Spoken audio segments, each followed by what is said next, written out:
want to talk about 2008's Body of Lies by Ridley Scott. So it's Leonardo DiCaprio, Russell Crowe, Mark Strong. And Leonardo DiCaprio is a CIA spy in the Middle East, tracking a bad guy, a jihadi bad guy. And he has to link him with Mark Strong's um, Muslim operative to find the leader of the jihadi organization. Russell Crowe plays a bloated CIA agent on the ground in America who oversees everything via a giant satellite in the sky. Um, it's a really complicated plot. It's definitely not convoluted. You do have a clear sense of who's following, what they're following throughout the whole way about it. There's lots of narrative, and the surprising thing is there was even too much narrative for Ridley Scott because there's so many scenes and moves so swiftly. It doesn't have any of the visual glamour or geometry or lighting symmetry or lighting connectivity that his films usually have. But that's fine. DiCaprio's kind of even more magnetic because he's dyed his hair brown and he's wearing brown eye caps, which give him kind of a mystical look, a more Middle Eastern look, which is what they're going for because there's a stark contrast between him and Crowe's character. Crowe is more Machiavellian and duplicitous and kind of darkly playful, and DiCaprio's character is young and honourable and a little bit idealistic. Mark Strong at times steals the show. I mean, he's a little bit like Sean Connery without the wink, and there's just some kind of magnificence about him in it. He's brilliant.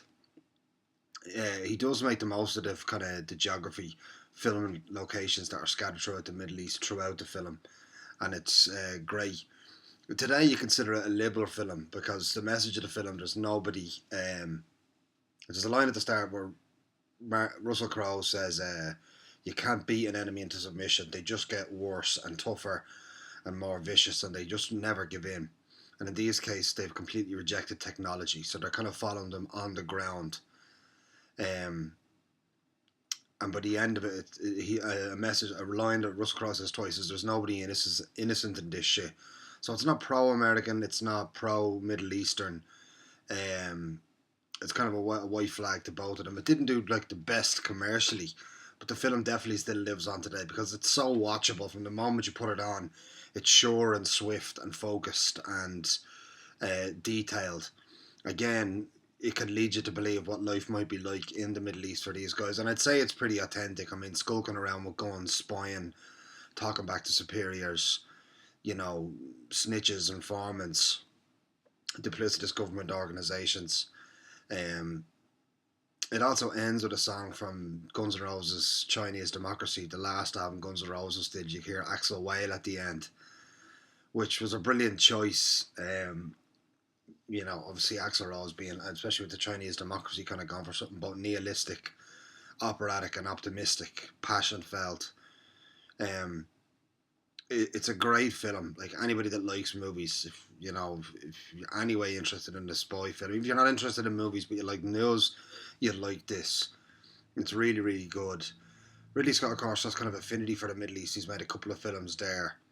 As much to do with his politics and global point of view as it is, I believe he likes the place. I've heard him talk about the textures and tastes and smells of the place, and they love him down there because of it, apparently. Love to hear what people think of it, maybe politically, given today's hot button topic in parts of the world, what they would extrapolate from it, if you want to extrapolate from it anything at all.